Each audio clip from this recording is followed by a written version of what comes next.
Aloha, Charlie. Hey, hello, Mel. Aloha, everybody.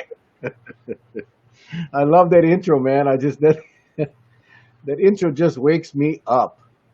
You know? You know when you get that rocky intro, you feel like Yeah, climbing the steps. That yeah. You, intro, I actually I wanna do hopscotch when I hear that song. we, we were Facebook Live when we both hopscotch. You remember that little rubber coin purses you used to Yeah, use? yeah. You rub Oh, them, scuff them up so he get grip, or you can wax them up so he slide. You remember all the different yeah. techniques? That's pretty cool. Look at Tyson saying, "Let's get it on." That's why we should have a hopscotch tournament Oh yeah. to benefit somebody. We just go do a nice hopscotch benefit. Anyway, how's everybody doing tonight on this wonderful Tuesday? Tuesday, right? Yes. September 1st already.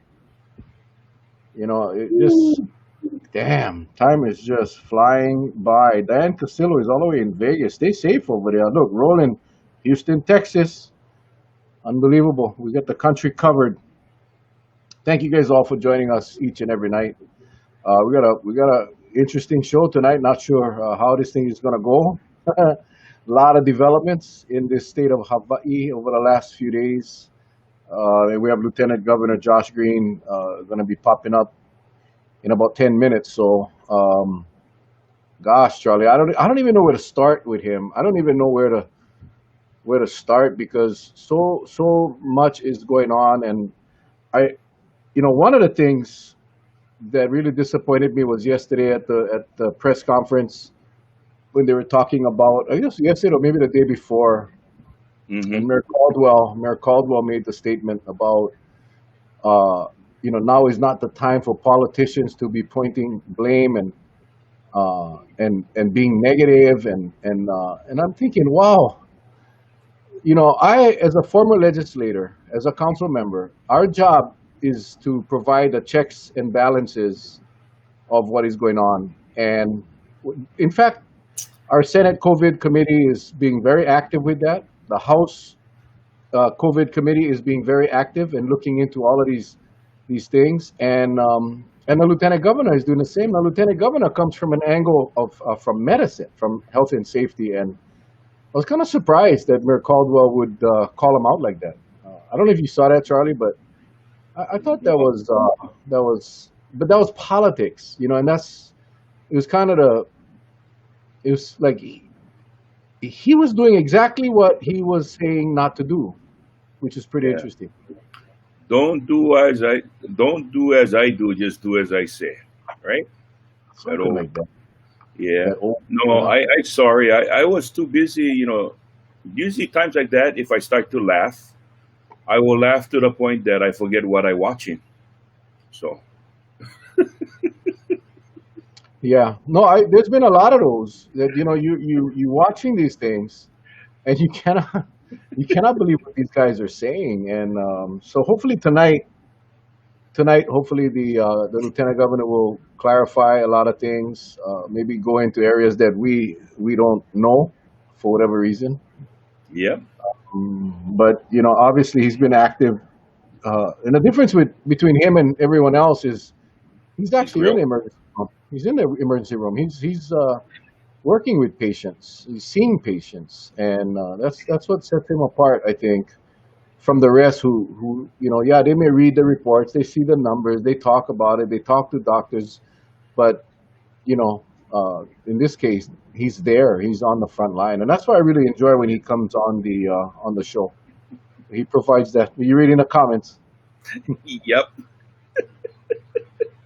every time you crack up, Uncle Charlie. That's one of my favorite parts of the show. Watching you laugh cracks me up. That's the thing. Charlie could go to Vegas right now. He could headline a show Just on laughter.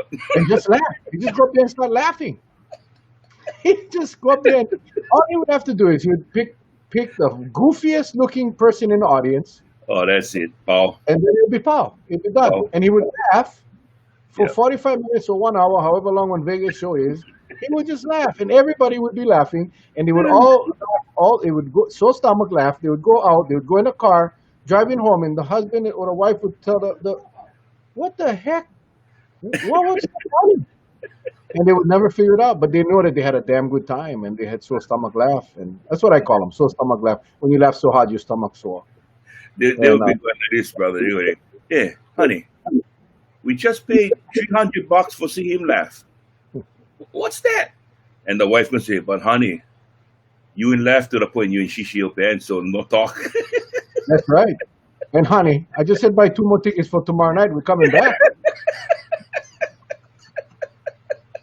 Yep. Oh, I tell you, you know, we gotta laugh, man. We gotta laugh.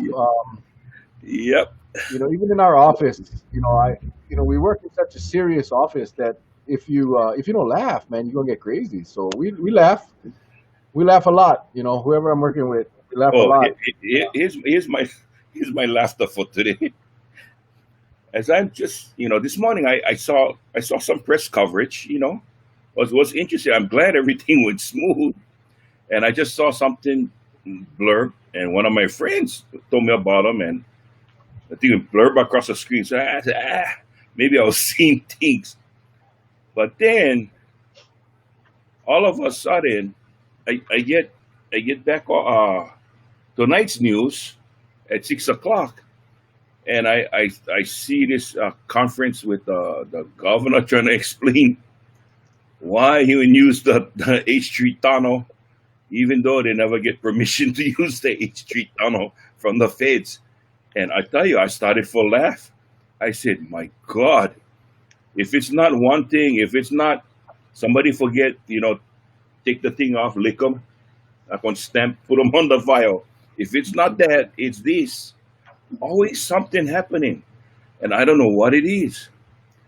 Do you think you know what it is there, Mel? I don't know, man. You Yeah. know, when they say when it rains, it pours. Yeah. You, you know, I just don't envy any of those guys right now. And a lot of it is self induced. You Oh, know I'm glad you said that. I thought you said self inflicted. that too. We were talking about that. Me and Paul Kanoho today was talking about that. Like, if we don't learn, I guess what I'm trying to say. We don't learn from our mistakes and others' mistakes. We talked about this last night with Sherry. We really don't Yeah. have a plan. Every day they meet and they figure out what they're gonna do today, and they do. There goes Charlie again. Five monkeys jumping on the bed. Tree fall off. How many are left now? Yeah. Oh, hang on, hang on. Josh Green is calling. Hold on. Okay. Hello.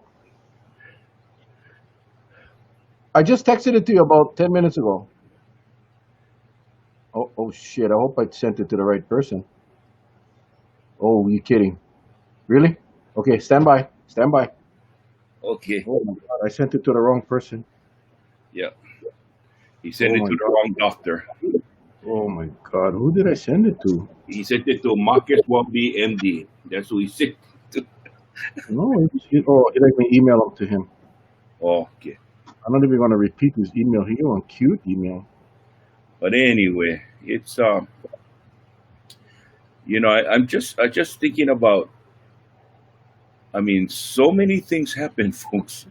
It's gonna come to the point where they're gonna show on press conference, and everybody. You ever went to a conference and everybody had that skeptical look, like like it's that unbelievable look. It's right there. Shucks. He can hear you, Charlie. No talk stink about him now because he can actually hear you. Oh He cannot no, he no, cannot no. see him. I'm talking about if you go to a conference and everybody kind of looked at you very very skeptically. You know what I mean? If there's such a word as skeptically. But anyway, there he Yeah. is.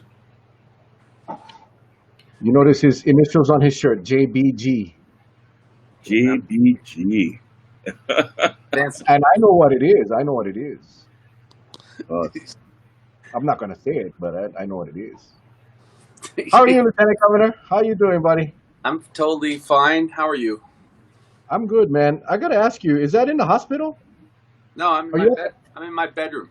Okay, I saw that the other day on the news in the morning, early in the morning, and I was wondering, is that in the hospital or is that his bedroom? You're pretty cool. You share your bedroom Yeah, with the world. God knows what could happen in here. we, we were just talking about we don't know what to expect tonight. We don't, but I know one thing. There's a ton of people on tonight. Yeah, You always drive the crowd because everybody. I think you're one of the few. Well, you're actually the only one in the administration. Well, everyone else refused our request to come on. So, but we get straight answers, straight talk, and that's what the people are hungry for. I think you know this. I don't have to say that. Everybody's hungry for just finding out what's going on, what's really going on. A lot has happened since the last time you were on, and gosh, a lot has happened. Uh, yeah. Dude, and I'm hungry for straight answers, but yeah, I'll provide what I can. well, I mean, your morning interviews. Oh, Oh man, they tried to bust in on us. That was the feds. that's that's that's the state, man. That's the state. They got us pegged. Yes, you But guys are you guys are considered subversive pro truth tellers on COVID. Christ. I don't. Yeah, I don't know what's going on. There's a little delay when in your Charlie. You noticing the delay, or is it just me Just you in the lieutenant governor's when he speaks? responded. No, he's good. Okay, Good. perfect. No, because that's because your brain is just slightly slower. We don't have to be that honest, Doc. We don't have to be that honest. Okay, we're a team. We're a team. Sorry. Oh Anyway, yeah. I honestly don't even know where to start. We were talking. I don't know. There's so much to talk about, and we got so little time. But let's just give us an overview, man, about where we at with the numbers, with the recent spikes, the recent casualties. Just please, just start off with that, I guess, and we can take it from there. Yeah, that is a place to start. So we have had obviously a lot of cases in the last few weeks, and we are at 74 fatalities, which kind of breaks one's heart, and it's gone up very significantly. I was reflecting. Sometimes at the beginning of the month, I reflect on what the whole last month has looked like, just to remind myself. And so we had 26 fatalities when we were sitting on 8-1, and we're now at 74. So what's happened is, and it's not anyone's fault. I mean, it's everyone's responsibility, but it's no one's fault amongst the people. I'm going to place some blame on myself and government perhaps, but it's human nature to be out, and we do have spread, and so we've gone through the roof with cases. We now have 5,945 active cases, and that ends up being reflected in the hospital. We're at 288 as of this morning in hospital, slightly lower than our peak of about 310 or so.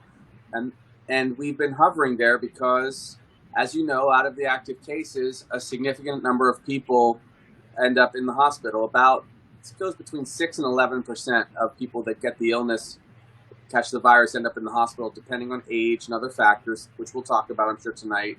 And then, of course, there are fatalities. And for us in Hawaii, it's about for every 110 to 120 cases that are caught or tested positive, one person will pass away. So 27 dead in the last 10 days.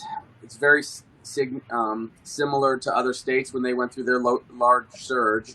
And it's really tough. So what we are now doing is we are trying to knock this thing down so that we can get back to life.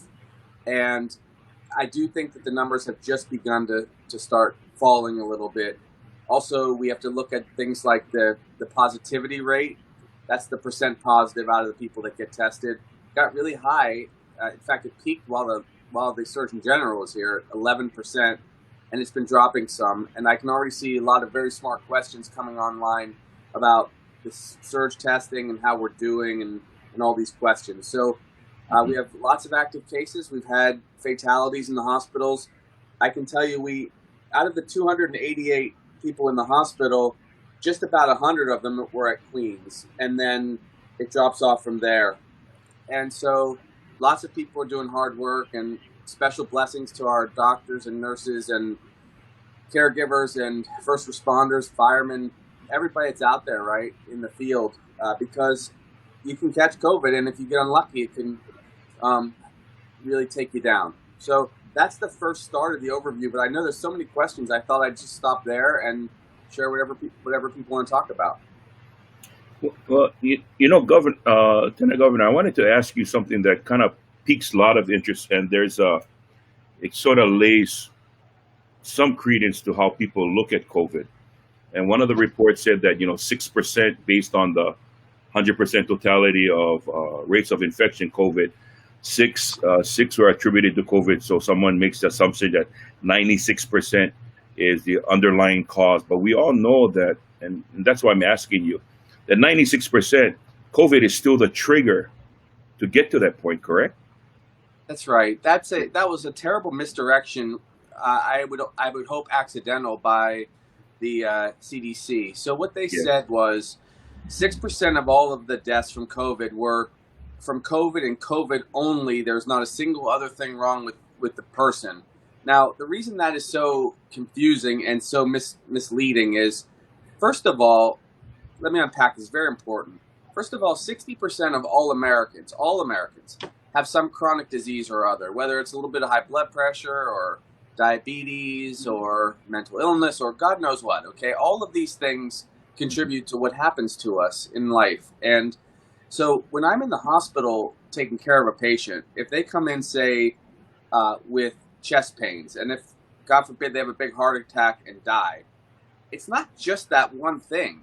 It wasn't the car accident which scared the heck out of them, which caused them to have the heart attack, which caused them to die. It was also the years of their blood pressure being up, or smoking, or diabetes, or anything. So it's completely ridiculous to say, oh, COVID is not a problem, it only takes out 6% of the people, because that's not correct. What happens is someone has some other frailty, and of course, they would not have died in 2020 had they not caught COVID. Somebody might have had heart problems and lived another 38 years, or 26 years, or 6 months, but they died because they caught a very significant virus, COVID, and it ended up causing swelling in their lungs and stopped them from breathing. And so that's politics, unfortunately, and there's a lot of people out there that really, and I understand, I'm not even being critical, they don't want this to go on for much longer. They can't tolerate the terrible way it affects our lives by being at home or losing opportunities to work or whatever. But it is a real disease. When I was walking through Queens the other day and going through dozens and dozens of intensive care unit rooms where people were on ventilators, and they were all COVID cases, anybody sees that, they would cool it with all of this conspiracy theory. They would just be ashamed of themselves. Mm-hmm. Okay. And it's really a follow-on to that, because I had an appointment this morning with a gentleman who we had this exact debate because he saw that article. How many people, and I don't know if you know this, but how many people that have died from COVID, if not for COVID, would be alive today? Almost all of those people. Right. That's kind of, I mean, in fact, I can tell you, probably, you could flip it and say probably all but 6% of them, So it's, the only group that doesn't have anything wrong with them is kids. And what they have to deal with is all of us, right. Taking them down, giving them bad advice, the children of our world. So it's an unfortunate reality, but it's not really just because of some silly statistic or some misleading representation by the government at the federal level. It's because it's really human nature. It's very difficult to deal with significant impositions on our freedoms. And I don't want anybody to have to be in lockdown. I don't want anyone to lose 1 minute of work. It is really dangerous to catch a virus that we have no resistance to, and we are pretty close. It's September 1st. You and I, we've all been talking for months now. we are getting closer and closer to the opportunity to have a vaccination. And let me say right now, before the trolls and haters get on me, not that there are many on your show, but someone will say this. It's not going to be a mandatory vaccination. We're not going to make anybody do that. If people choose to get a vaccination, they'll get it. And when they get the vaccination, they'll be safer for themselves. And we will get herd immunity once we reach a certain threshold, about 60%. And we are going to celebrate together. I'm going to party with you guys. I'll fly over to Kauai and party, if the mayor will let me through and get a rental car. But I do really like him, so I tease, We'll go to Honolulu because there's no quarantine in Honolulu. Tell me about it, man. It's We can crazy. go to your house, man. I think that bed looks big enough for all three of us. Oh, that's getting racy, but we will be partying. So, Yeah. so So it's a significant thing, and I've seen people die, and that's what I Uh-oh. think. So got technical difficulties. 1 second. Oh, sorry about that. no, no. Wow, we're really going wild here. Okay, so it's the other part of my life. So for years, I've seen the moments where people can sometimes struggle and deal with tough things, but this is for all society to deal with right now, and it takes a long time to get comfortable, if you ever do, with some of these tragedies. Yeah, I told that guy today, I said, I don't really pay much attention to those numbers that fly out of the CDC, the WHO, any of those things. You know what I know? I know Charlie, and I saw what COVID did to his brother. I know my friend's niece, 18-year-old in Molokai, still sick from 2 weeks ago, still sick. Was hanging on to her life when she called both Charlie and I that night at 10:45 or whatever it was. We know about John Masaki, Waimea boy, died on Oahu from COVID. We know about I forgot his name now. Russell Izumo, who's going to be our guest on Saturday, who was on a ventilator, was in a coma for weeks and weeks on Oahu. See, so that's the numbers I look at. I don't look at these fancy percentages. And, I know enough that I believe this virus is real, and that if we don't take care, it's going to get bad. And well, it is bad. So anyway, that's kind of where I'm at on that whole thing. You're totally right. Totally So, right.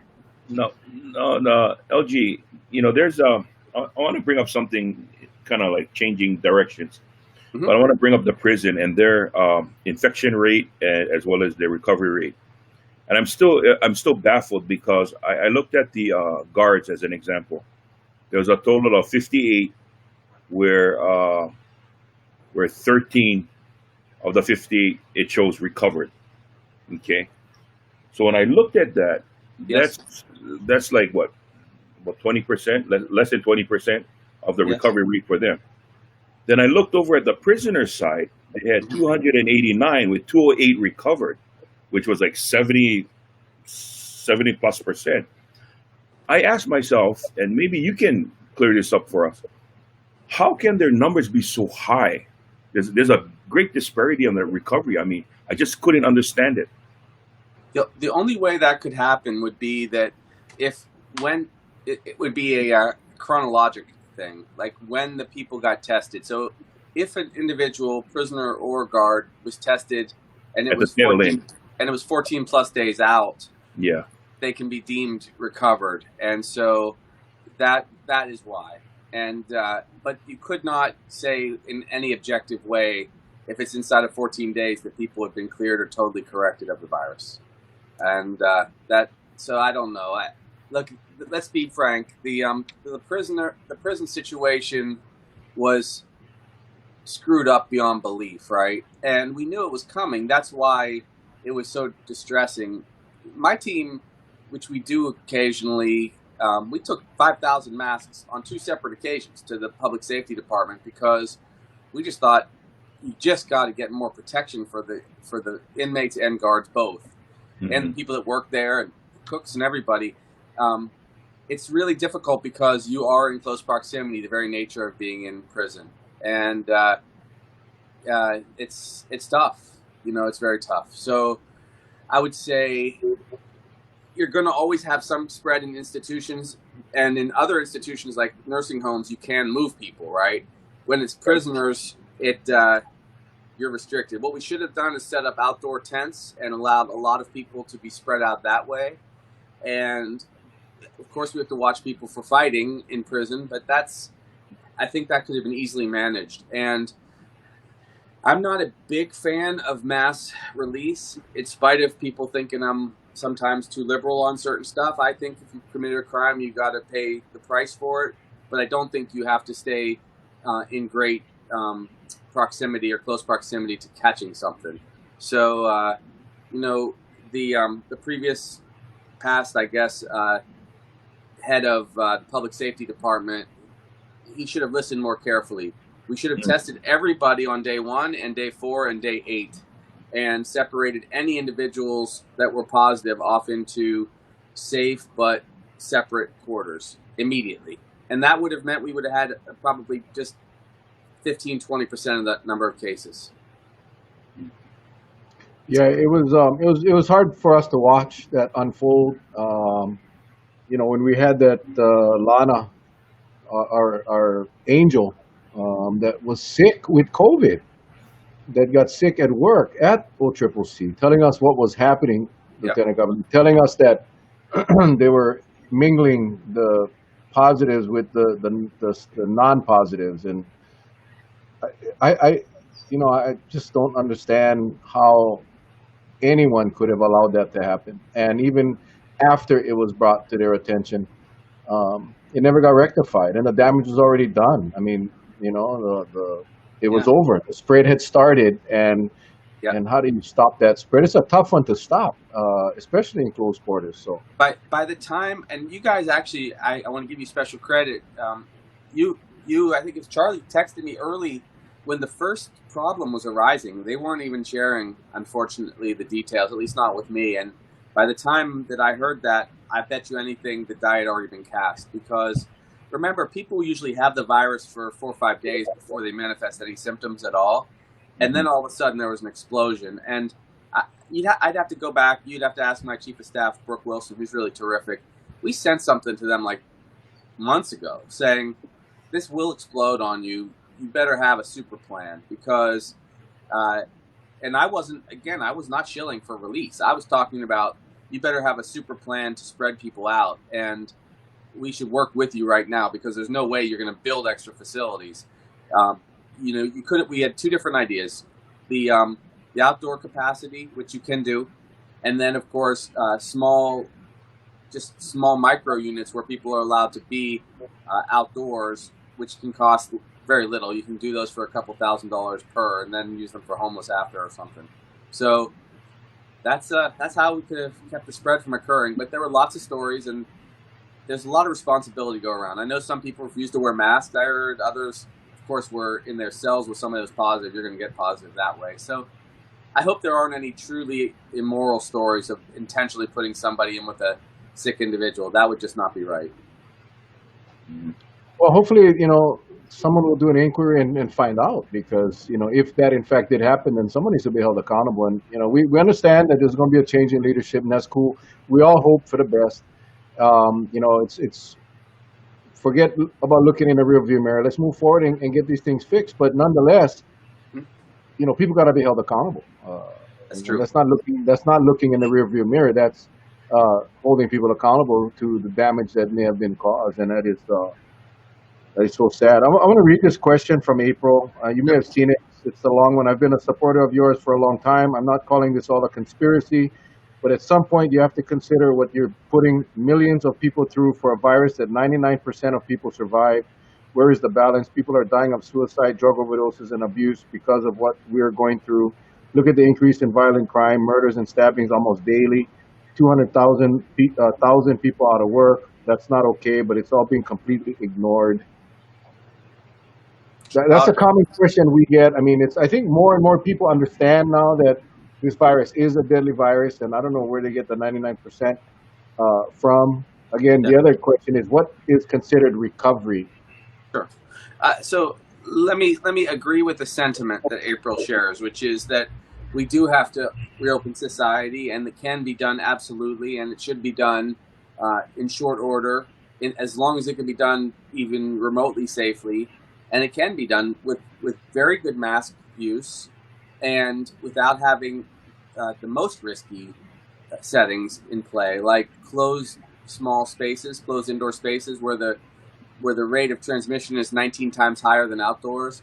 So if we do the smart stuff, we can open, just like even places like New York opened up, even though they have big cities and so on. So it can be done. It has to be done. I'll be floating an op-ed piece, I think, this Sunday that says exactly that, and that includes schools and everything. I would have to make sure that we are clear on the numbers. First of all, not 99% of people don't survive. The mortality rate amongst different groups can be very high. It's over 14% for our kupuna, which is something to be mindful of. To which a proper argument would be, well, in that case, make sure our seniors are safer and they stay away from potential spread, which is right. That is what you have to do. The other realities of this virus are that we're not going to be able to open a lot of things until the rest of the world is willing to travel. So it's a little bit of a false premise that if we just suddenly open up, it's going to all be good. But I do think we should open up travel. I think we should do it on schedule, more or less around October 1st. I think some very good ideas came out of Kauai, which is now that tests are available, and we've recently done an RFP, request for proposal, to get a lot more tests out there and cheaper, that we now will have the capacity to not just have a pre-test, but also have people have an optional test when they get here. And that would be very good. So there's a lot to be said for that. The numbers that are getting floated, there's so much urban legend now. I mean, yes, there have been tragedies and there are suicides and there is violence. And the numbers have been quite similar, actually, to historical numbers. And that might change. But I would have handled this very differently. We would have been open up. Actually, believe it or not, we would have been open up on July 5th, if you really want to know what the plan was. Now, we probably would have then still had the burst of COVID in July, not from travelers, but from festivities around 4th of July. But we would have had our economic activity. And that's Monday morning quarterbacking, and it's not really fair for me to do that, but that is the truth of what happened. So I will prepare us the best I possibly can for a sane, sensible, healthy, safe reopening. And meanwhile, we have to be really smart about the next phase, which is we can't be boneheaded about our big gatherings once we get through this surge. You know, the one thing that Mel and I we discuss, and I've said it numerous times, I think we alluded to it when one of the first times you came on, LG, is that, what we're talking about is just one's behavior. If they can get the behavior pattern in line and just basic, it's like if you went to Big Island to go look at the volcano and it's erupting. Your behavior will tell you that, maybe I can get close, but not too close, right? And I think if people understand that, certain behaviors will get you in trouble, then I think, we can open safely because people will kind of avoid that situation, especially if you take it into the context of your own bubble. Because you can have family members that's part of your family, but if you don't know where the hell they've been in the last 24, 48 hours, you just cannot take that chance. And so I looked at it, and correct me if I'm wrong, but I'm going to throw this out at you. Yes. If we took the hit early on in the game, like say in the early stages, which for some reason or another, and I'm just going to say it, it was a Department of Health feeling that, they're being very, very, very conservative, maybe too conservative. We're doing now what I think we should have been doing way back on the front end and take the hit on the front end, right? We would have been in a much better position. True or false? If we had prepared ourselves with great care, yes, we could have opened up. And there were ways to lead the nation. Psychologically, I don't know if you can make those decisions. In real time, I remember when it was surging like crazy in California and Texas and other places that fly here. The thought of opening up was so toxic to our people, even people right now who are texting, and I love you guys, who are texting, open it up, you're killing us, that kind of thing. There were people, the very same people then were saying, there is no way on earth you can let people travel here. So it's hard, it's difficult to remember that time because we were doing so well. We had no cases.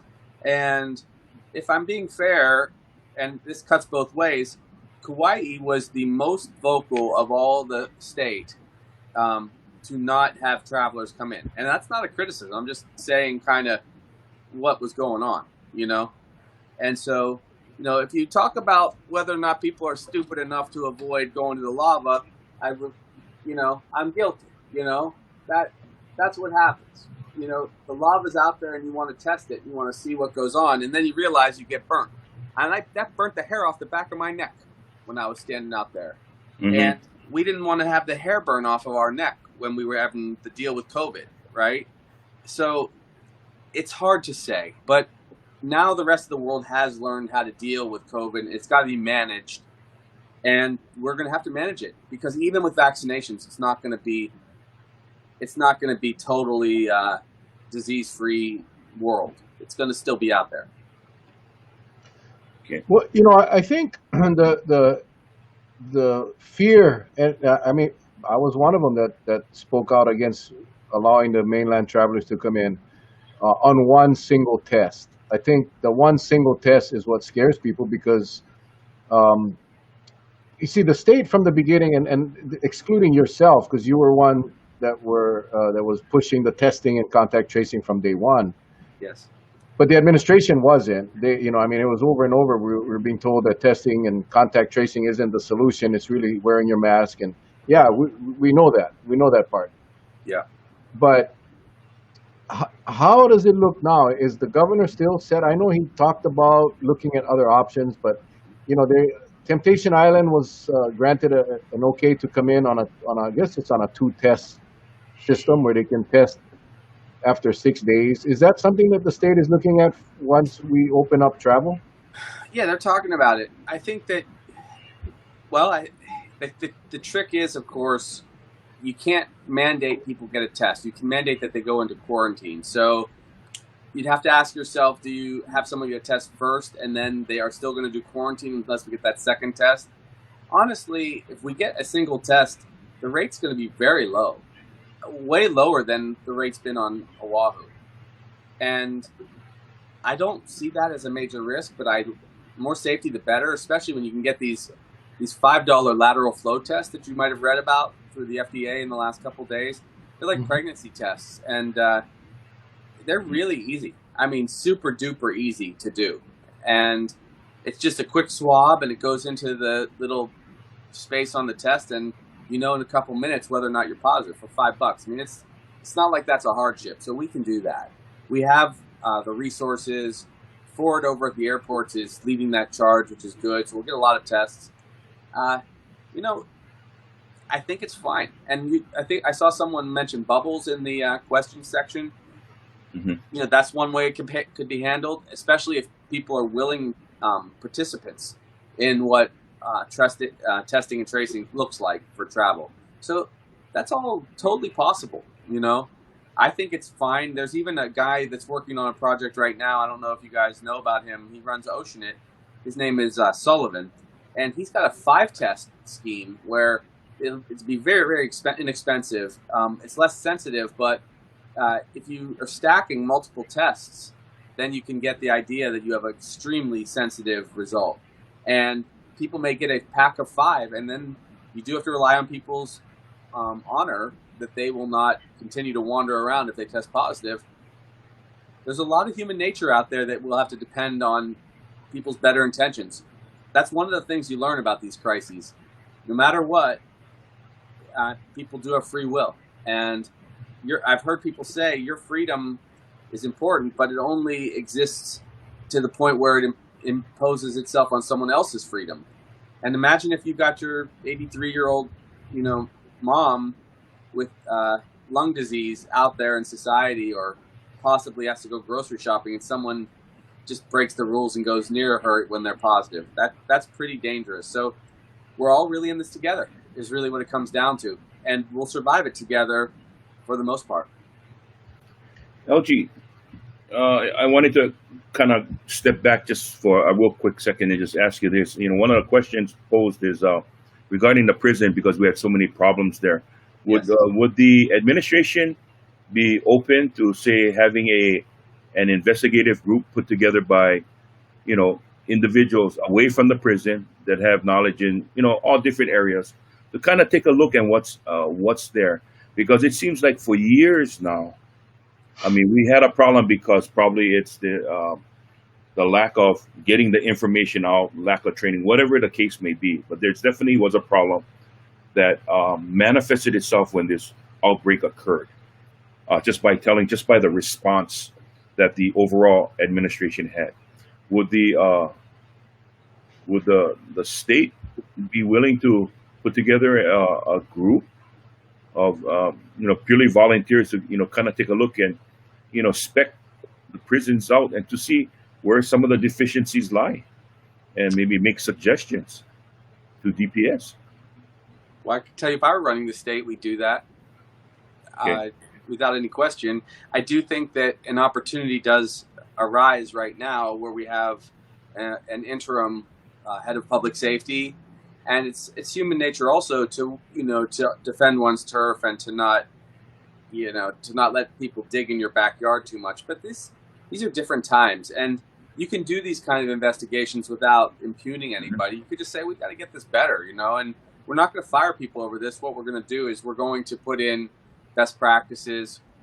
I've done several tours of both the men's prison and the women's prison over here on Oahu, just to see the inmates and talk to them and talk about what got them in their lives into this circumstance. But I also did the tours of the facilities, and some of the facilities are just too old, and they don't really conform with what we would expect. We try to get out of people as far as somehow making their lives reasonable and improving their lives if they're going to rejoin society. So we have to change a few things, and obviously I have strong feelings about who should go to jail and who shouldn't. I'm very much a treat people for their addiction rather than put them in prison for their addiction kind of person, and that's been a problem a long time. But it has a whole cascading set of problems when you pack a prison full of people over these kind of challenges. And then all sorts of other problems arise, not the least of which is you get hit by a infectious disease pandemic that kills you. So, so many problems, and I would like to see us get extra capacity amongst our guards. I'd like to let them get more health training, actually, so that they could be, more restorative in their ways. I spend a lot of time around guys that worked at the prison over the years because I have a security detail, as ridiculous as that kind of sounds, and they tell me a lot about what's going on, as do you. So I would do that. I intend to take a deep, hard look in a couple of years at, if I'm asked to serve further, at our structures, the way we provide healthcare, the way we rehabilitate people, the way we educate our children, all those things. So, it's tough. It's really tough, but it was a mess up this time, that's for sure. Okay. Absolutely. Real quick, I'm just going to try to interject some of these viewers' questions. I know you're seeing the questions as well. Do you need fever or can you have COVID and not have a fever? Yes. Okay. Now, yeah, I'm glad you got that. And we still haven't. I just got a call today from a supervisor here who employees was at home sick, headache, body aches, no fever, went to the doctor, went to the urgent care. Doctor didn't prescribe a test, signed his paper, he can go back to work. She's freaking out like, hey, I don't want this guy. I don't want him back to work, but he has a doctor's paper. I cannot refuse him. And so that's just one of the things. The fever was absent, so I guess they didn't give him a test. I thought today, everyone, if you show even very simple signs of this thing or mild signs of the symptoms, that you would be tested, but apparently that's not the case. That ties right into the other question about Kauai. Why is Kauai's number so low? We test very little people here, and I think that's one of the reasons right there. Doctors are not signing the paper. Got to test people right now. You have to test people who are symptomatic, asymptomatic if they've had an exposure. We're even right now testing 90,000 people for free without any symptoms at all because the government from the federal government sent us these tests, which gives us a background. So that's very ironic, of course, because at the same time that the CDC is just kind of tweaking their rules, I had the Surgeon General here, who's a buddy of mine, and he's very conservative, by the way, said, no, test everybody. You guys have a surge on Oahu. So I'm looking at these questions. Let me answer some questions fast for you. no, you don't have all the same symptoms. They can vary a great deal. You don't have to have fever. Shortness of breath is the worst one that you can have because that suggests you already have inflammation of the lungs. Kauai is blessed because it is got to be the most beautiful place, right up there with Molokai. I mean, geez. All the neighbor islands, in fact, are just amazing. And it's really, it's a really serious disease. Now, we will beat it. We also should recommend to people get their flu shots. Get your flu shots this year so you don't get confused between flu and COVID and you don't feel you got to go. We should be doing lots of walk-in testing.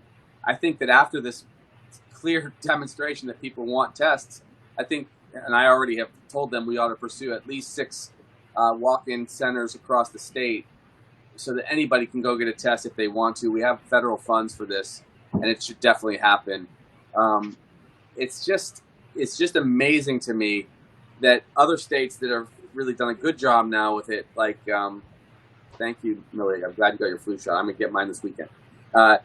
It's amazing to me that those places are just giving the test because they know that they will actually save money in the end and save lives in the end by doing that.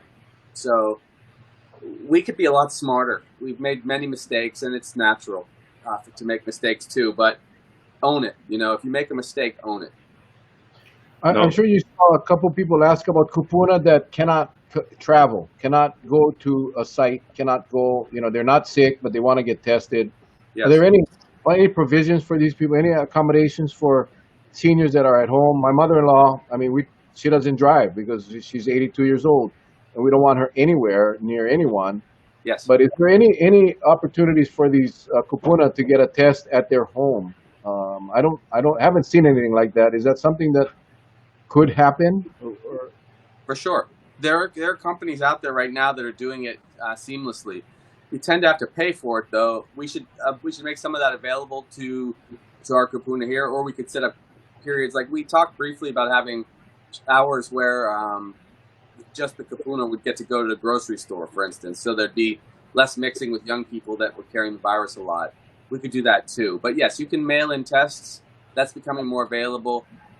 In the coming weeks, you're going to see a million different ways to get tested, and many of them will be at home. One of them, you go online and you order the test, and a doctor or nurse watches you swab. It was worse when you had to get the nasopharyngeal swab all the way in the back of your throat and through the nose. Now the test is often in the anterior part of the nose, so just right up here, right like that, and then you go like that 5 times, and then it's done. So that can be done, and so it's doable. There's going to be a spit test where you spit into a cup, and as these things get cheaper, there'll be all kinds of mechanisms to just ship it. So, but I would say this: go to the earliest appointment that your doctor has, schedule it 15 minutes before people get out there, and take your kupuna then, before there's anyone there. Arrange the test that way so that they don't have to be exposed to people. LG, regarding the schools, I know that's been a hot button topic. One, has there been like a COVID task force that has visited the schools, see what's been in place or been proposed by the principals of each school to get it as COVID-free as possible? And 2, would the state be looking, or would the Department of Education be looking at having a COVID-like task force that throughout the school year visit the schools on a regular basis to make sure that those safety measures continue and they stay in place, so as to minimize exposure if there is, or to make sure there is no exposure at all? I would say there can be, although task forces often are just a bunch of guys chattering about their own records. I've noticed that we've seen some of these task forces pop up, and they give lots of recommendations that are short on practicality. I do think that the Department of Education owes it to us, and they probably should have an outside individual kind of just checking their own premises and just keeping them honest. Of course, the legislators are capable of doing that, each in their own districts. They can force that issue. That's why we have both council members, though they don't deal with education quite as much, and then the state reps. Every state rep and every state senator should kind of be the police of good policy for their own schools in their districts. So that's what I would recommend most likely. I was a legislator for a long time. I can't even Yes. believe it was 14 years. And I remember that if there's something going on in one of my schools, they kind of wanted to drag me in and get me paying attention to it. And that's what I would demand if I were the whether it's the people on this call or just Hmm. you know, just community members. Lean heavily on your elected local rep. And if they won't do it, then of course you got to go outside. Okay. One follow up to that. Um, we know that. Let me say. We know that some of the kids, when they go off islands, children at a certain age, they're very resilient to this virus. I mean, it's proven, but yet they become asymptomatic carriers, and that's been always the worry. Would it be advisable, if you got kids that going off island, coming back to school, getting checked first before they come back to school? Would you recommend that? Hello? Uh-oh. Oh, he's frozen. He's frozen. Okay. I think his answer would be yes. I would suggest that. Yes, yes, yes. I mean, just have your kid tested and just put the bill on the DOE. Yes, I would approve that. Yeah, I think that's what the lieutenant governor would say. Yeah, this thing is pretty cool because it shows me the connection from each of you. So I'm Yeah. showing his is yellow, which is not good. Oh, I don't know if he can hear me, but let me text him. I think he needs to yeah, probably go out and come back on. yeah. I'd like to say thank you to many of you who are writing in. I mean, we're trying to catch these questions, and I know we're trying to hit them at all different angles. And it's good when you have a guest on that's he's going to speak from the heart and he's going to throw it out there. And again, a lot of us have to remember he's the lieutenant governor. He's not the governor, and a lot of times it takes someone in a position of the governor to give some of the green lights. And we've seen it many times before when we had him on the show. Some of his power is what he can and can't do. So, but it's good to ask him the question. Put it out there in the universe and see if there are any politicians watching us tonight. Maybe we're giving them some ideas to explore.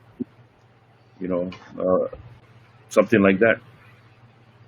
Well, we know they're watching. One of the things I like about the lieutenant governor, he doesn't shy away from any question. And at the end, typically, like for the last 5 minutes, we'll go to rapid fire round, and we get to just hop all the questions. And I cannot wait for that if he ever comes back on. But his Wi-Fi signal on my dashboard was like 2 bars, and we should have 5 bars. So anyway, but a couple of the questions that I want to get him to answer. I want to talk about the new travel app. That new travel app that went into Mhm. effect today, which is basically the same thing as they did with the paper app. Oh, there he is. Okay. Okay. Oh, he has full signal now. There we go. Oh, Yeah. there you go. Don't Well, worry, LG. I answered for you. I, Thank I you. yeah, figured you're going to answer a certain way, so I answered it. he Thank you. answered the last 3 questions for you, man. God help us all. Yes. I didn't want to talk about that about me, but thank you though for the sensitive nature of those answers. Yeah. And the news media watches this too. So, Lieutenant Governor, you'll probably get questioned about your responses via Charlie tonight, tomorrow. Charlie Um, is like he's my doppelganger. It's awesome. yeah, he's a good guy. He's a good guy. I don't care what anybody say about him.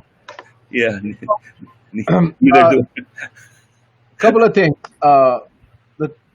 The, the travel app. The travel app went through. We heard the $600,000+ spent on this travel app. We heard the governor mention back, I think on August 11th, I believe it was, that this app would allow us to ping them to make sure that they're in their zone, their quarantine location.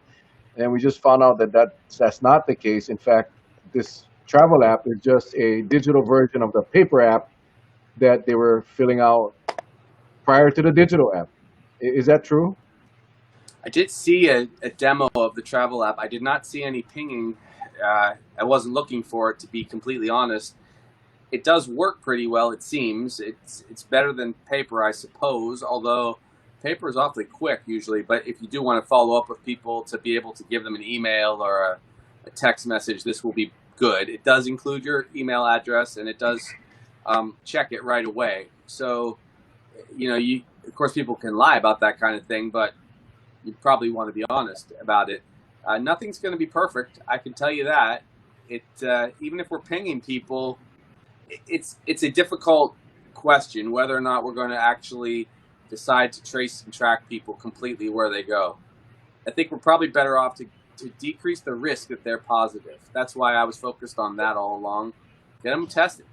Then you don't worry about where they go. Then they're just on vacation spending their money here. So that I think that's a more reasonable expectation, but I got to defer to those tech guys. I can barely sign on to a Zoom meeting without getting knocked out. Yeah. The one positive with that thing is that these people like myself, my handwriting is really bad, and I heard from some of the people that got to deal with those papers that a lot of these forms are illegible. They cannot read the email. They cannot read the number, the phone number. So basically, those people just go unchecked because they just can't read. So that's one of the positive things with this app is that it will be obviously digital, so we can get in touch with them. I was just hoping we could find something. And again, the only reason I brought it up was because the governor said that this would be able to do it, and we find out now that it's not. It cannot do it, and so it's just a lot of money for digitizing the paper forms. But anyway, it is what it is. There's some small benefits to that thing. Eventually, it should all be digitized, so we don't have to. So like the ag forms and all that stuff. I don't know if that was ever of any use anyway. I filled out that stupid ag form like 400 or 500 times now over the years. Always said the same thing, and no one ever asked me anything. I started writing crazy stuff in that ag form after about 10 years, and still nobody asked me anything. Yeah, put in when you bring back anything, put down a snake, a boa constrictor. You can write some crazy stuff about Pakalolo, and no one say anything. I can tell you that. Yeah. Yeah, I mean it's incredible how that farm has survived all these years of I don't know who the hell is going to tell you on a farm that you're bringing in an illegal thing. I'll tell you what. Yeah. I'll tell you what. To both of you, it would be my luck if I put down I have a snake, and as I'm walking on the jetway, there's about 45 National Guard there. Put your hands up! And it'd be my luck that they'll do it to me, not to anybody else. So, I don't know. Stuff happens. A couple times, like I was on Big Island, and terrible geckos got into my bag, and then got out of my bag at my place on Oahu, and freaked everybody out. Big ones, but that's about the worst travel problems I've had, and never anything from the mainland. So, go figure. Oh boy. Hey, Doc or Lieutenant Governor, you think if we're still at triple digits, the October 1st quarantine lifting will still happen? No, actually, you'll see in my op-ed, I'm going to say that if we get under 150, which is a standard that, though that still represents 4,500 cases a month, which is no joy. If we get under 150 a day, we do know that our healthcare system can manage that. And we will not see significant surges from tourism. I mean, there's just not going to be that many people. So that should not any longer, as long as the numbers are manageable at our hospitals, it shouldn't be a reason to be afraid of travel any longer. I was thinking about this today, and it's really interesting. Think of how our psychology has changed. A few months ago, when we had 20 or 30, people were like, over our dead bodies, should we have travel coming here? And now that we've tolerated 200 to 300 on several occasions, people are saying, well, look, it's not that big a deal as long as we have some sensible protections in place. So I knew that would happen, and it happens because of human necessity. We have to work. We have to figure out ways to live. And we also are assessing what our capacity is to actually provide care and services for ourselves. So There has to be a reasonable number. My personal desire would be like to get down into the double digits again and be steady there, because I know we can manage that, and we can put all kinds of extra safety precautions in wherever we work, wherever we go, and provide extra testing for people that might work at hotels or first responders or whatever, just so they feel comfortable that they're okay. But if you have a society that's wearing masks very religiously, you don't have spread. Almost no spread. That's what we've now learned. So we can manage it. Well, the vast majority of the spread right now is community spread. It's not from travel, correct? Uh-oh. Yeah, and community spread in close quarters when we're having moments in life where we have no choice but to get together. Funeral services, being with our family, if there's a loved one who actually is positive and you're just not going to wear a mask at home all day long, that's when the spread occurs, almost always. It's really not when you're out playing volleyball or out for a jog. That's why some of those rules are so colossally stupid, to close down trails and hiking and stuff to get people out. So it sometimes decision making goes strange ways in government some days. Well, if you have a trail that's called the COVID trail, then I think you should close that trail down. You got to change its name anyway. You might want to change the name of the trail first. See how that goes. We had some fun with that, Charlie and I, when the rules came out, because you close the beaches, you close the trail where people can be out in the open and enjoy but yet you allowed churches to open. You allowed all these other close quarter functions, but you wouldn't allow my wife and I. And I'm talking about Honolulu. I mean, thank God our mayor's. We have a good mayor. We have a damn good mayor. A bright guy. Yes. We can still go to the beach. We can still hang out at the beach. We can go to the park. We can go. And you can't in Honolulu. Yeah. And then the other part of that, Lieutenant Governor, is but the protests. And I understand this whole thing about your civil right to protest, and I fully support your right to go out and voice your opinions and your positions. And I encourage people to go out and hold signs, but wear a mask. Yeah. That's all I'm saying. Wear a mask. Plus, you don't want to get caught. If you're gonna give the governor a whole lot of grief, don't you want to be healthy the next day to give him more grief? So wear a mask. There's a lot of stuff going on. Remember, people are very complex psychological creatures, and we need freedom, and we need to express ourselves, and we need to be angry, and we need to vent when we don't get our way. Those are just normal things. So that's what people are doing. But the smart thing to do in society would be to put this thing down in 4 to 6 weeks by all of us wearing a mask, and then be totally in the clear economically, in our healthcare system, in our hospitals. That's the smart thing. So why we can't just do the smart thing is somewhat hard to understand. But it's happened all across the world. Well, I think there's always, again, it always goes back, as I said before, it's all about our behaviors. If we can get our behaviors in line so that,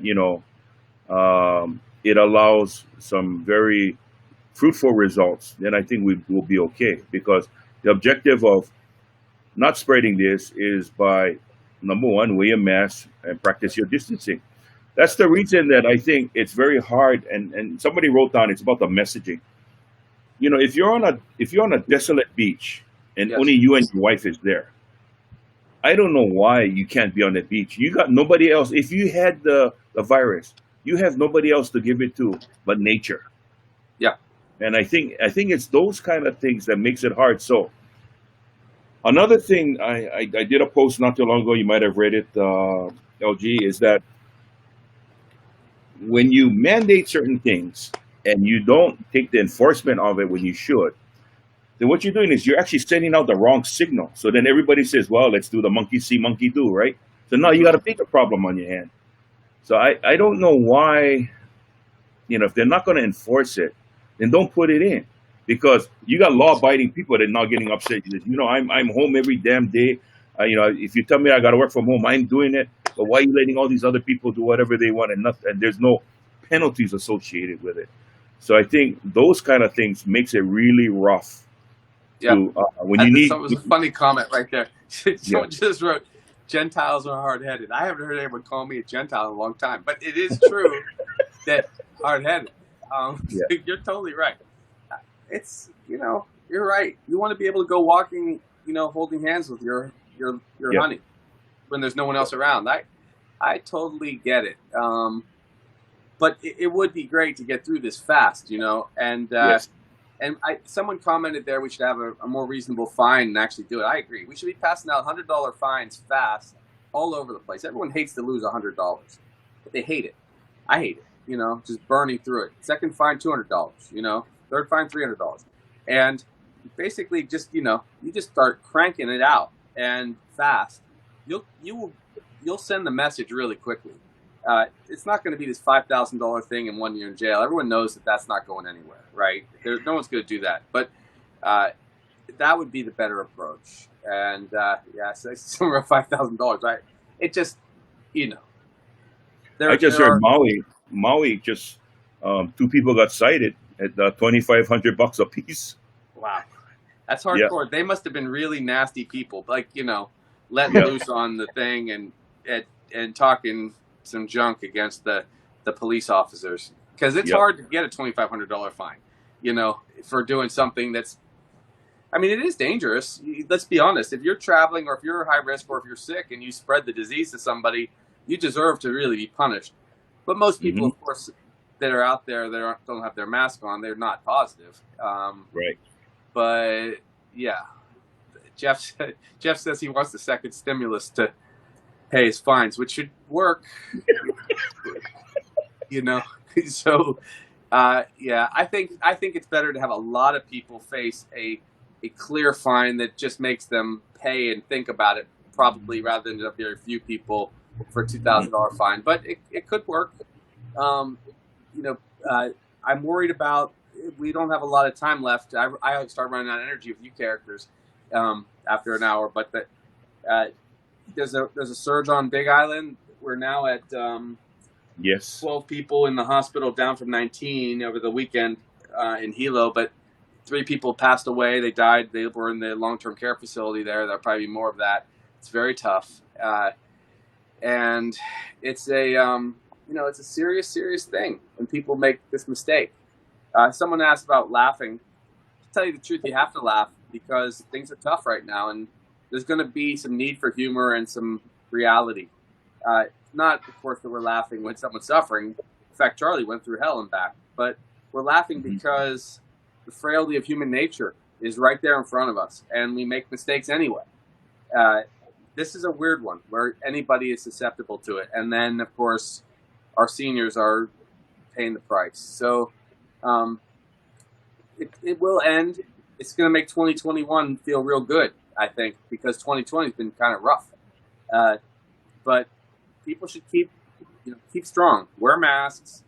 We actually are in a spot where I think that people are learning how terrible it is to be shut down a second time on Oahu, and they will be a lot more accountable for their gatherings and behavior, I think. And we should learn a little, pay more attention to the Pacific Islanders that they have a cultural gap and didn't understand fully the consequences of some practices, like some of the funeral services and the kava, groups that were coming together for the senior men, and all those things we've learned now. And there should be less spread the next time around. Yeah, I mean, I think it's just a matter of time. I remember when we were several months ago, we were talking about moving forward and working towards the vaccine, or at least some better treatments that we can, early onset, we can treat these people before they get really ill. And I think we're there. I mean, I think a lot of people are getting early treatment. That's what I'm hearing anyway. They're getting early treatment, either at urgent care or in the ER. That's helping the prognosis. So, I mean, I think we're getting there. I think we're closer to the solution than we were. Yeah. It's just that people gotta do their part. Everybody's got to do their part, and including the government. And I think, now with the new leadership at the Department of Health, I hope that the whole philosophy will change. That maybe we should be focusing on testing and really getting a contact tracing in place and right. We don't have enough time to discuss all of that fiasco, but from what I'm hearing, this new woman is really good. Yeah, her name is Libby Char. She's a physician, Dr. Char. She's terrific. She's very stoic. I mean, don't take it personally if she doesn't come on your show, because it's just not her vibe, I don't think. You know, she's very low key, but she's good. She's smart. She's got skills in emergency management. She's an ER doc and knows about like medics and AMR and all that stuff. And so I find her to be an ally in general on the health consequences of these problems. And I like the idea of having a physician in the leadership role at the Department of Health now. So I'm past complaining about the past director and some of his team. Most of the people are fantastic at Department of Health, but the leadership decisions that were made were not adequate, and that's why there was change ultimately.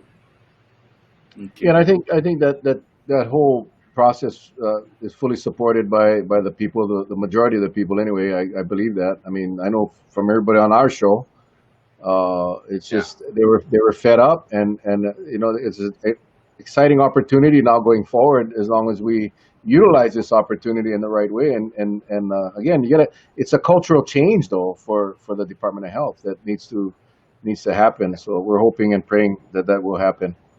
It's going to happen because I'm going to make it happen. Okay, I'm going to ask a question, and I know you had no part of it, but maybe if you could chime in or just your thoughts. Mm-hmm. And this talks about nature in general. Yes. And the question about nature in general is, we went ahead and used the H3, and now there was a news blurb tonight that approval wasn't given to use the H3. You care to comment on that, LG? Or it went static. What was that about H3? Yeah, they the use of the H3. And Yeah. I guess the 6 o'clock news, I guess KITV covered it, that there was no, I guess the permit was denied. Did you hear anything about that? Yes, that's true. The feds did deny that permit, and they went forward with the test. And it's not for me to say what was right or wrong about using that road. I mean, this is such an extremely strange situation to test thousands and thousands of people that really don't have any symptoms or contacts at all. I like the idea of getting more tests. Could have done that just with random testing across the state and gotten the same information, but these lines were crazy, in the first couple of days. And so I can tell you what my recommendation was, but apparently it was too small. I said, why don't you just go around the Blaisdell and have that area? But that would have congested that middle part of downtown. So it was kind of a bold move. And I talked to some of the senior leadership that we have in Washington, and they said, well, we'll probably pay for it a little bit for doing that. But hey, these are extreme times, and as long as, I guess, the only real thing I would say is you don't ever block those kind of roads if you're going to have an ambulance needing to come through, but they would have accounted for that and made sure that could happen. Plus, there were a lot of firefighters and first responders there. So unique times, getting a lot of data.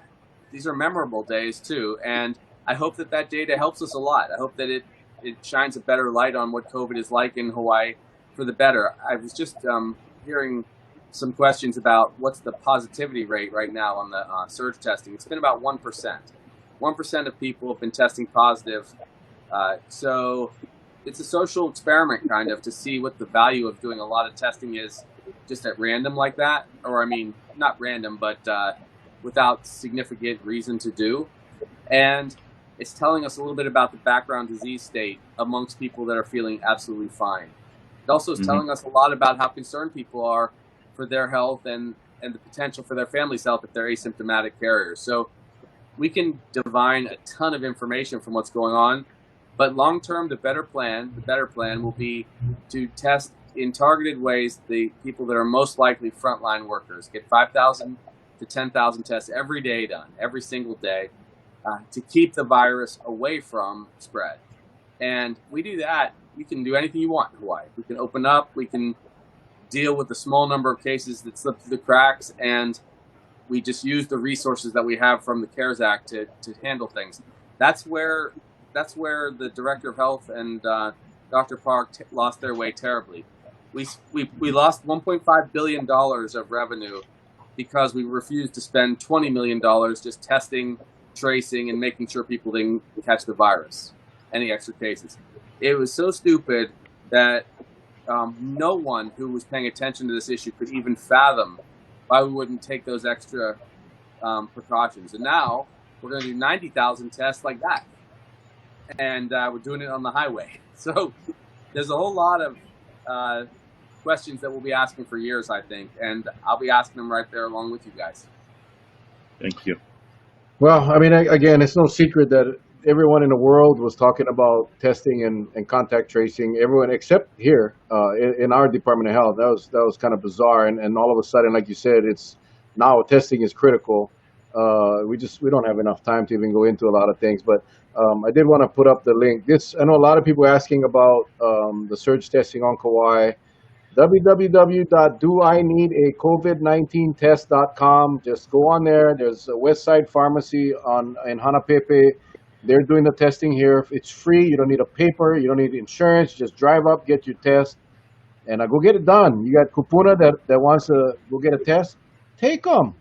Take them to Hanapepe. It's a beautiful drive. Stop at Wong's on the way back. Grab some Chinese food and get a test. But so I know that's available. It's kind of out of the way if you're not living on the west side, but well worth the journey. So I just wanted to get that up. Hey, can I ask a favor, guys? I don't know if people want it. I guess people have probably seen it before, but if anybody does want to communicate, like to my Facebook stuff or whatever, I'm still doing those 1 minute or 75-second updates every day to get the numbers to people, and then they can do with them what they think is best. But it's for social media, it's at @LTGovJoshGreen, @LTGovJoshGreen, and then I can at least share what I'm hearing. And I try to vary the presentation just a little bit each day, so there's extra, some extra information. I know people aren't perfectly happy, and I know people are going through tough times. So my focus is not just the health stuff, but also getting us open again and getting it straight. Send me your best advice. And my personal email, why don't you take my personal email? It's JoshuaBoothGreen@yahoo.com. You can get me 24/7 there. And Joshua Booth Green @yahoo.com. And that way, if you want, a lot of people want to be an anonymous informant or give me information. Everything is anonymous if you say so, and I honor that completely. But that's that's something that I'm happy to do, and I'll always take a quick look at least to see if there's something that's gone on that's rough. And you guys were at the front of that with the prison, so thank you for that. Thank you. I don't know where else in this country, Charlie, Yep. will you get the lieutenant governor of the state to come on two rinky-dink Pupuli local boys Facebook Live Talk for yourself. Yeah, talk for yourself. Okay, and and give out his personal email address. I mean, and he's put out his cell phone in the back. I don't think that exists anywhere, man. I just do not believe that. let me tell you, Mel. Usually, people of high integrity and honesty, they'll do that because they have nothing to hide. They'll do that. Charlie, you mind putting up your Thank cell phone and your personal email up there as well? What? What is that? You can definitely share it. You guys got it. No, I was talking to Charlie. Yeah, Is Charlie willing to put up his? We Yeah. got this really great. We got this crazy picture of Charlie that we're saving up for 2025. We're gonna put up Here you there. go. Here's my personal email address. There you go. All right, guys. Well, look, I've got to be early tomorrow. My next show, get this, it's Meet the Press tomorrow. The national guys. It's going to be cool. Congratulations. Congratulations. Well, Just I'm going remember- to share the Hawaii experience and talk about what our people worry about the most. And I think it's on at 7 or 7:30 tomorrow. I heard the president might be muscling in on that hour. So if they have to move it, but definitely I want to share what our experience has been and see if it helps people. And my apologies if we get things wrong, or even some of my colleagues get things wrong. This is a challenging time, but I want people to be safe and healthy. So we've got to get there. Thank you, You LG. know, just remember when you go on Meet the Press tomorrow, you let them know that you got your start on the Mel and Charlie show. That's right. I'm going to tell them without Charlie, I was a loser, which is I probably am. But you guys are great, and thank you very much for including me. I really appreciate it. I like to talk to the people of Kauai, especially. Thank Well, you. we appreciate. We know you're a very busy guy. We appreciate you sharing your time and your manao with all of our viewers, and they appreciate it as well. I know you've been watching the comments, but there's many more that we've missed. So go get some rest and get back to Yep. work, my friend. Yeah. Take care, guys. Okay. Aloha. Aloha. All right.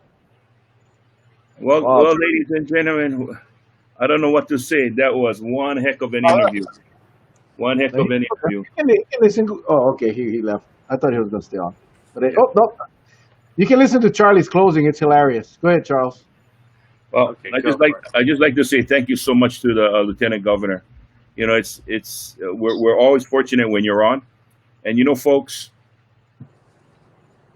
just know that whenever he's on, you can just throw things out there, and he'll answer if he can. If he can't, but you know, like I said, honest people will take a chance and answer it. And if it's something that you don't want to hear, hey, you got an honest answer, because he's not going to sugarcoat anything. Okay, Mel.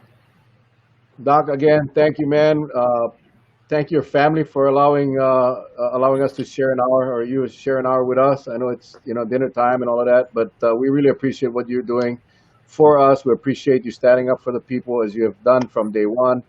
And man, just keep up the good work. And I'm going to put up that link again. Do I need a COVID-19 test.com?